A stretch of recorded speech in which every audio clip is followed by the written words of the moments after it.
Застава. Застава це грошова сума, яка вноситься в певних ситуаціях, коли хтось щось позичає. Вона забезпечує орендодавцю або власнику безпеку. Ось кілька пунктів, щоб краще пояснити тобі концепцію, як це все функціонує. Отже, що таке застава? Це депозит, який береться для того, щоб забезпечити та гарантувати, що річ, яку ви взяли в користування, може бути замінена, якщо ви її пошкодите або втратите. Застава, як німці кажуть, кауціон або пфанд, дуже часто вимагається, коли ви винаймаєте квартиру. В цьому випадку вона називається міткауціон.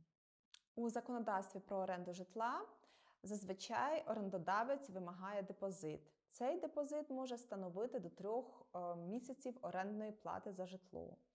Він є гарантією того, що ви будете дбайливо ставитися до майна та вчасно будете сплачувати рахунки. Тобто, якщо ви будете з'їжджати з квартири і ви навмисне чи ненавмисне пошкодили двері, то сума на ремонт цих дверей буде вирахована з вашого завдатка на квартиру. Тобто завдаток на квартиру, він захищає орендодавця від недбайливого ставлення до майна орендаря. Гарантійні депозити також можуть використовуватися в інших сферах. Наприклад, якщо ти хочеш взяти в оренду тенісну ракетку на спортивному майданчику. Якщо ти повертаєш тенісну ракетку цілою та неушкодженою, то ти отримаєш свої гроші назад. Якщо ти пошкодив ракетку або взагалі не повернув, то це може компенсуватися твоїм завдатком. Тобто в таких випадках завдатком може слугувати не тільки грошовий еквівалент, але і якийсь цінний предмет, наприклад, ключі від авто або водійське посвідчення. В цьому випадку все працює так само. Якщо ти повертаєш все неушкодженим назад, ти отримаєш свої речі також назад. Повернення коштів.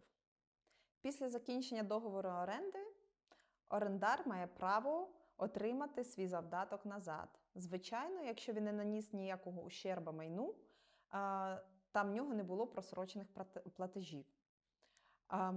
Орендодавець, в свою чергу, має до 6 місяців часу, щоб повернути заставу назад та перевірити, чи не було нанесено якихось збитків цьому майну.